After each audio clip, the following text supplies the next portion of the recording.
Your insecurity is what's limiting your personal wealth.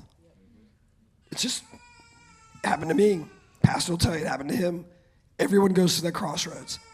And each plateau is another insecurity.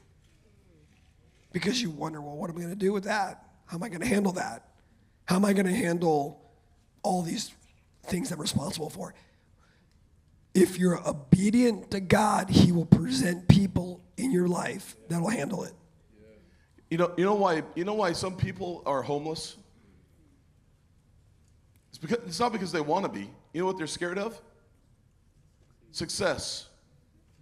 They're afraid of losing it one more time.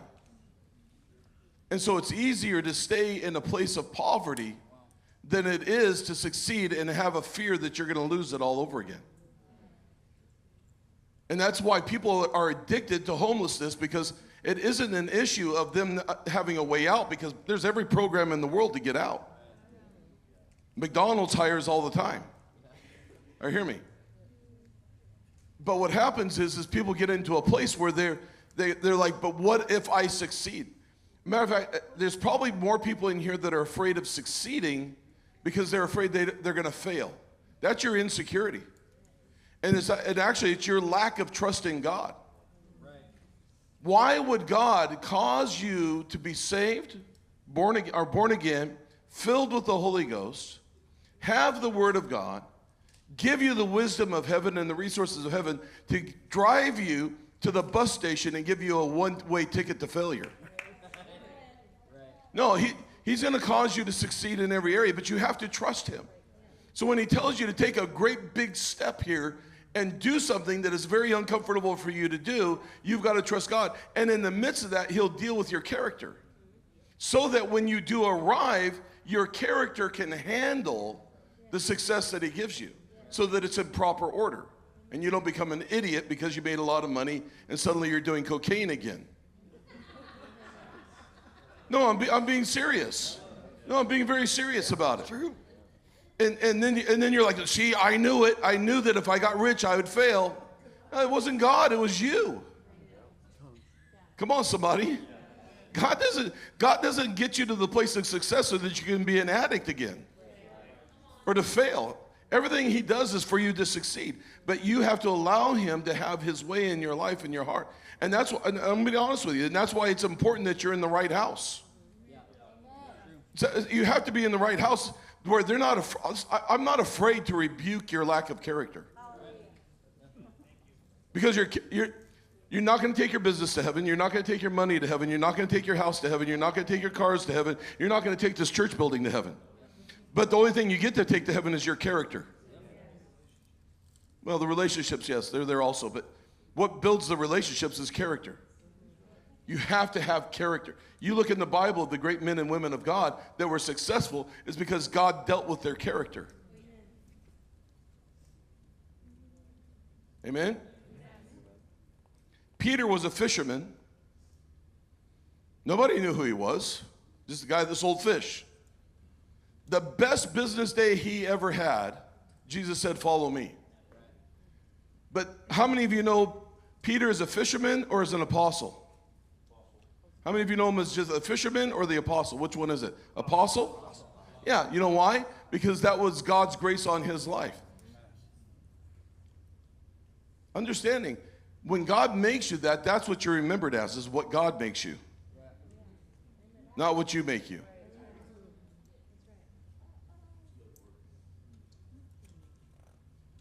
See, I was an alcoholic and a drug addict. But when you look at me, do you see an alcoholic and a drug addict? Because of what God has made me. How many of you see me as Pastor Lou? Because that's what God made me. Do you understand? That's what I'll be remembered as. By the way, it's Dr. Lou Wutan.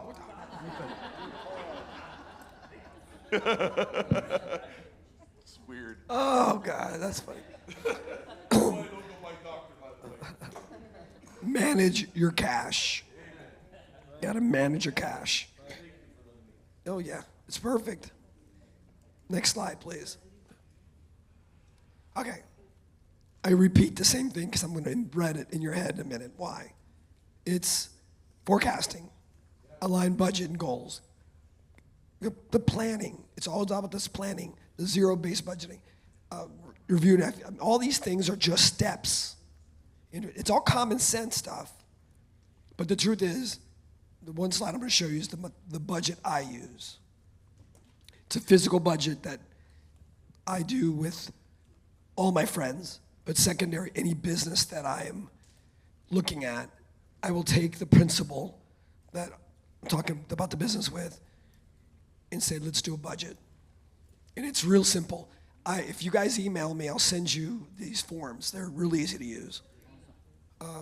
It's Francisco. It's my cards are up here. Come grab them. It's Francisco at Garrow Holdings, but everybody will get it. I'm going to send everybody a copy of my book. If you send me an email, I'll send everybody a copy of my book, and along with some other goodies. But this is the form that I use. It's not very complicated. And you may not be able to see it very well, but the top is the most important thing, and it doesn't change regularly, is your income. So in a two-person income, you put it up there. Just put your budgeted income, how much you think you make, and then the actual. Actual is after taxes, right? Then you start out with your expenses. Basically, every expense you can think of, you should write down. Once you start to know what you spend, you start to realize, crap, that costs that much.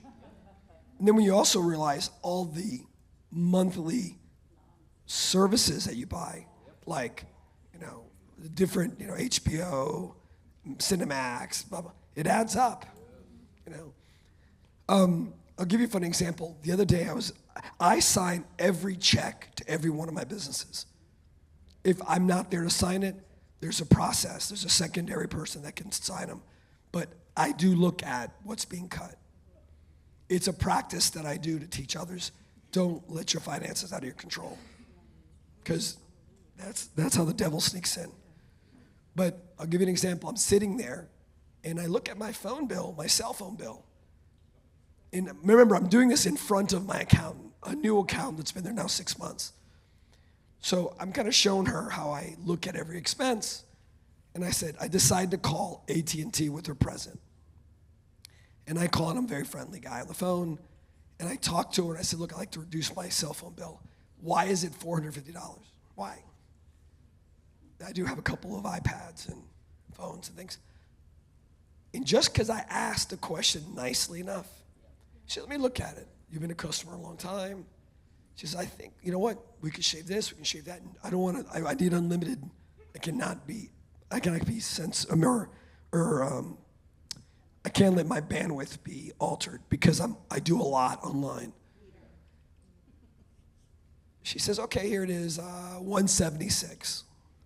I go, wait a minute. We went from $450 to, here's what, well, I did it from my account for a reason. She looks at me and goes, well, that's pretty worthwhile. Do the math times 12 months. I just saved quite a bit of money. Was it worth my time? How many times we don't look at our expenses and figure out a way to minimize them or get rid of them? When I bought my place, the air park I'm in, the electricity was going to cost me about $700 a month because it's so expensive in this part of the country that I was in. So I figured out if I put solar panels up, it really would only cost me $300 a month if I amortize the cost of the solar panels. So simple mathematical deduction says it's a smart way to go. Not everybody can do that, but the things that are interesting is when you start going down a list of these expenses and you look at them and you start to get rid of them, if you have a recurring debt that you're paying for every month, you're locked into it. I don't really think God likes it when we dump debt unless you really fall in bankruptcy. Bankruptcy is not a bad option. You know, I mean, it's part of our legal system. It's designed, if you totally overextend yourself, okay. But I've also seen people get out of bankruptcy, just wallow their way through, or negotiate their debt out. But every one of those expenses in the red section, there's expenses that you need to know. And you notice how I break everything up in little pods. So my expense side just says, these are expenses every month. Do the exercise. It will, if you haven't done it in a while, when I do it every couple months, it surprises me because I go, oh, I didn't realize. I have home staff. I have staff that takes care of me. I'm very, very busy. So I have to have people that assist me. I love mowing my yard, but I can't. I'm not home enough. Plus, I live on 10 acres. It's a lot of acreage. So I got to have somebody. So I budget for those things.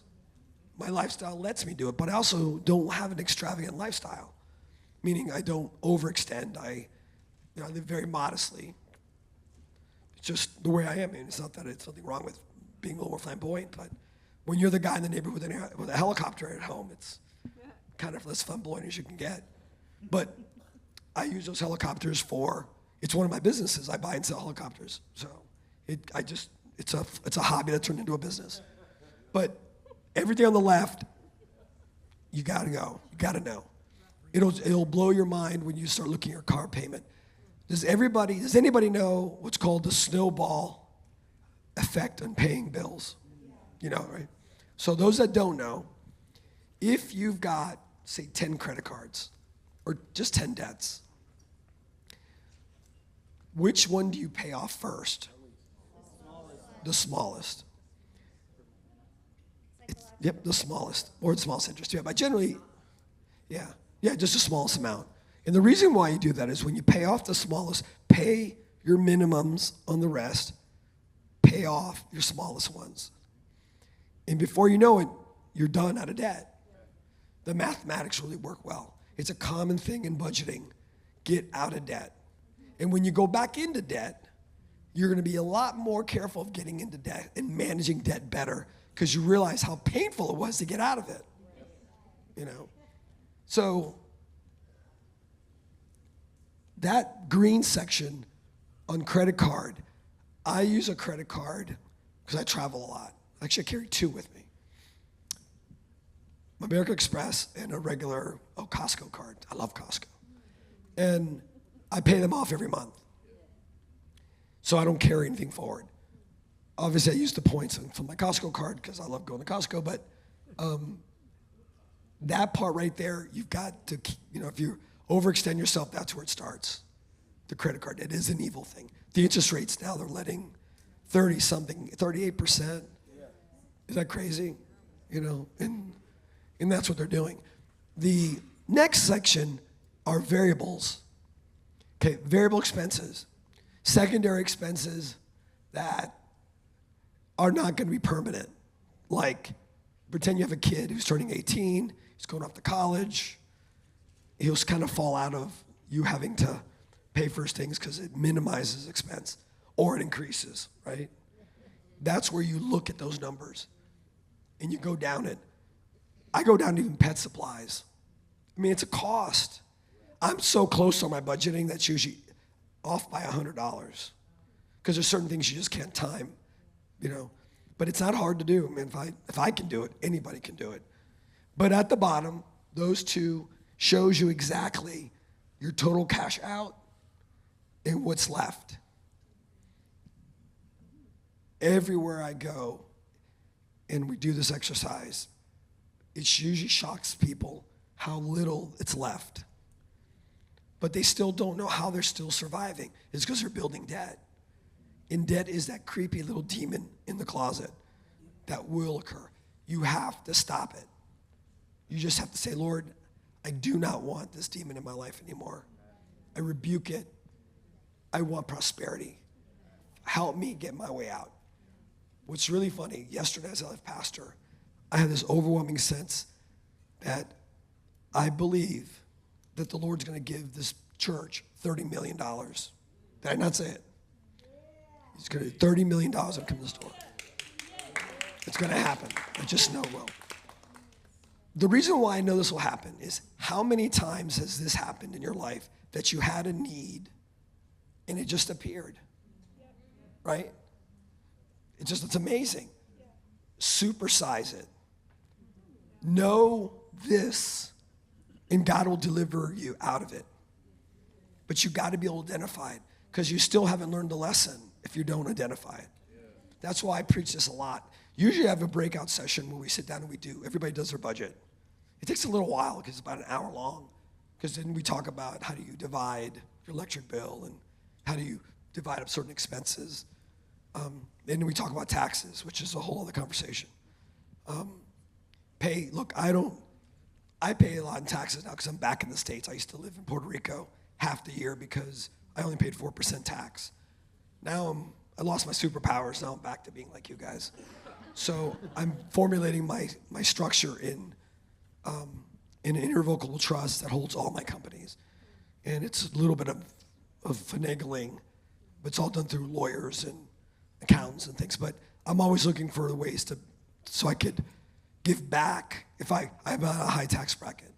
And I live in a state that has income tax. But I've mastered every skill because I'm questioning how can I do it better, right? I know I give myself a raise. That day that I paid, got my phone bill cut way less than half. I just kind of gave myself a raise, didn't I? But also what it did is it taught that accountant that he looks at those things. Why didn't she do that? She's been there 6 months. Isn't she questioning why? How did it go up? So you got to keep an eye. If you do have an accountant, you got to look at the bills. Don't let somebody pay for your things. And it's funny, some of the things I say to you today may not affect you today, but one day you'll remember it. You'll go, God, Fran said that way long ago. He said, watch out. You know the number one person that steals in your business is an accountant. Yeah, there's several times I was with celebrities. Wow, except her. I love her.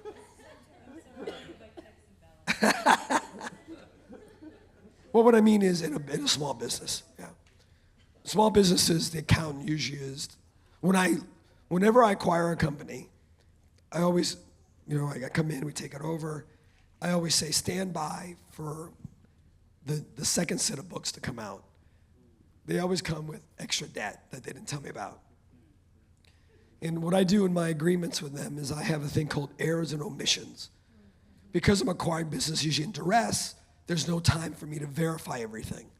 So I make them sign a little form that says, if there's error and omissions, it comes out on your side, not mine. Generally, they're still shareholders. I've taken the majority. 90% of all the acquisitions I've done in my adult life, I foreclosed on their percentage left because they lied to me. Where the errors and omission clause came to play. And it's always funny because the accountant, the team I had for many years, we'd come into a business, I'd tell them to put all your expenses on this giant dry erase board. So it's easier for them, it's this. And we take a picture of it and say, okay, this is our document we're gonna work off of all the expenses. Then of course, after the closing, the bookkeeper comes in, always like clockwork, and says, oh, here's some other debt that we forgot to mention. Because they were selling me. They thought they hustled the hustler. And I'm sitting here going, well, and then I've also prayed heavy about it. I mean, I knew there's something was off. Obviously, I'm getting a business for nothing because the hope of me to grow it is greater than they could do, right? That's why they give it to me. That's the reason why getting into a business is to give hope, right? To re-energize the business.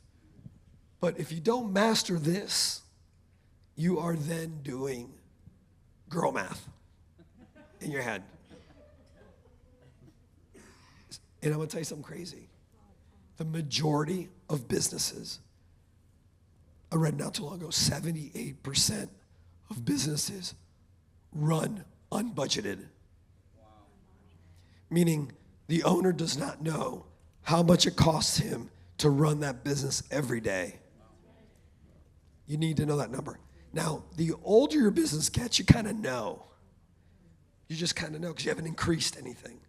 But every time you hire an employee, the cost of your daily operation. In the last 5 years, every single employee I've had, I had to give a raise of about $5,000 to $10,000 just to stay above the growth. Also poverty. I mean, to know that you can go work at McDonald's in my state for $18 an hour, right? $18 an hour. Now here's the caveat.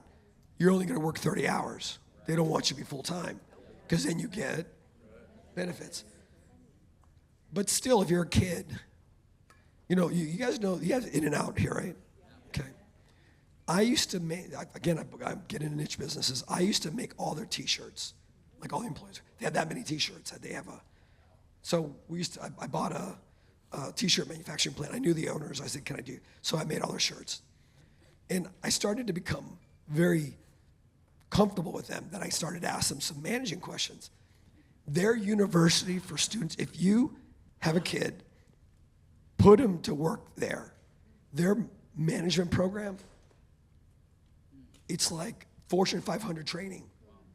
They teach you everything to understand. When guys like me that hire somebody and I see that they were a manager for an In-N-Out, it goes to the top because they're great. It's a great company. They teach their employees to stand up for each other. They breed good Christian morals. You know, just like Chick-fil-A, one of my favorite companies.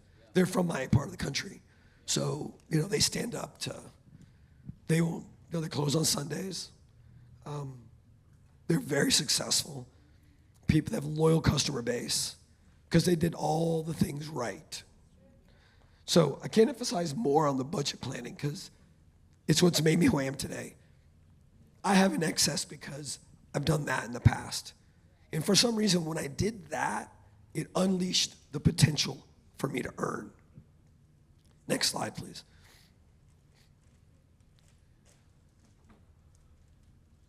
This is kind of funny. Go ahead and play this little video. This is how most people operate their business being absent-minded. When I was a kid, my brother and I were Steve Martin's opening act. So at the time, he had made this little short.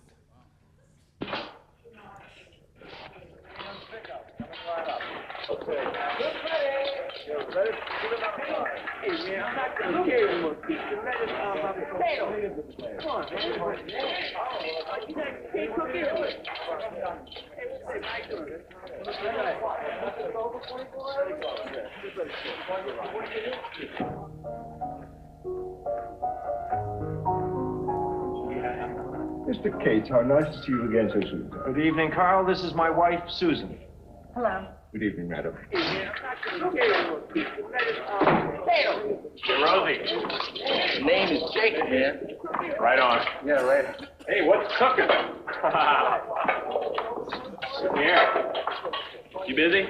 No, I'm having my lunch break. What about it? Hey, cauliflower. Must be Thursday. With potatoes and it's Friday. This way.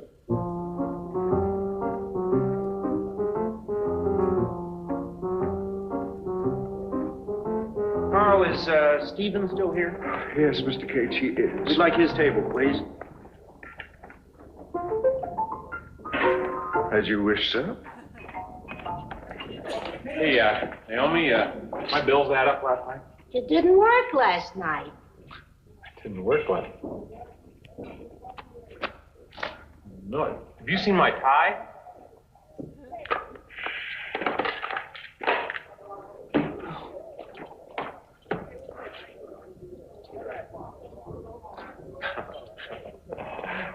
Anybody.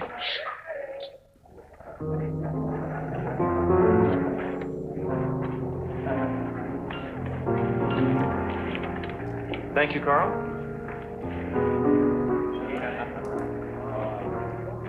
Why? Please tell me, are we here?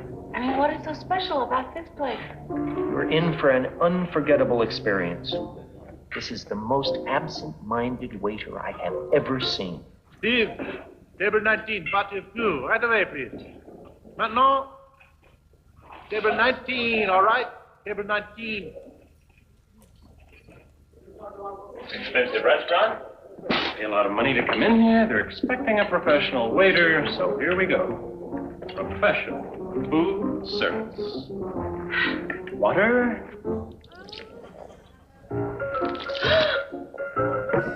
And glass.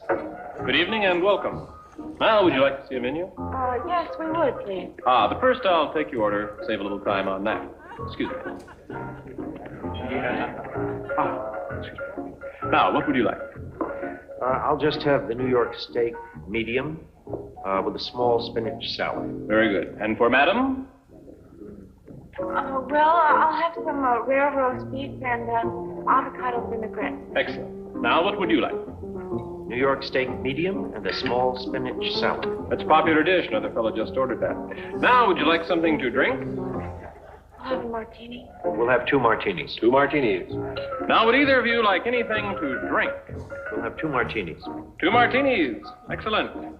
Now, would either of you like anything to drink? Yes, we'll each have a martini. Ah, 2 martinis. Good. I'll be back in just a moment.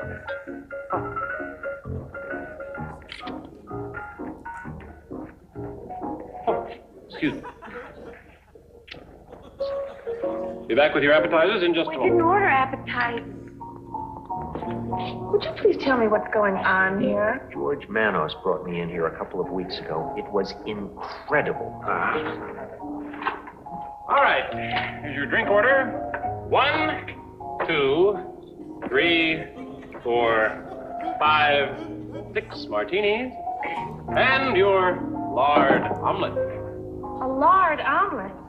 I didn't want a lard omelet. Well, you better make up your mind. Allow me.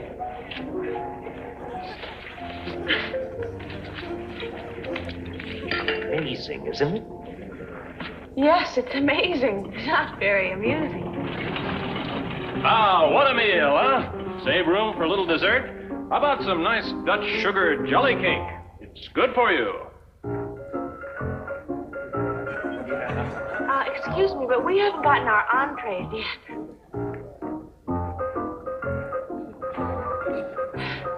Excuse me, but we haven't even gotten our entrees yet. Oh, sorry, I just went to the Bahamas for a moment. What? No entrees? The chef must have forgotten.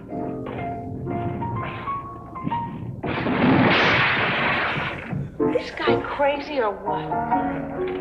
Trust me. Trust you. Trust me. Ah, here we are. Stack of lips. Curly maple surprise. Here's your whole lard omelet. And your hamburger. Hold the onion. Well, I just don't believe you're doing this to me. I mean, I hire a babysitter, I get my hair fixed, I drive all the way into town to meet you, I risk death in God knows what kind of a sinister parking lot, and for this? We don't really go out that often, and I'm not going to forget this travesty very soon, you remember? And here's your change. 1950, 20, 30, 40, 60, 80, 100, 200, 300, 400, 500, 600, 700, 800, 900, 1,000, 2,000, 3,000, 4,000, 5,000, 6,000, 7,000, 8,000, 9,000, $10,000. Thank you, and come again.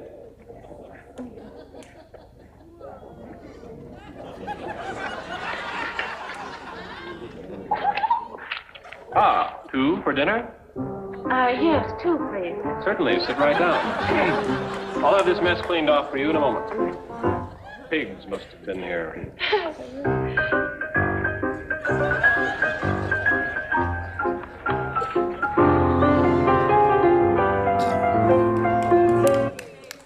Well, I think we expect our businesses to be a certain way, but believe it or not, it reminds me, lots of companies I go to, and I'm watching them, and I go, gosh, you guys are really absent-minded.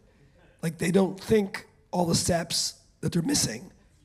And watching these things just kills me.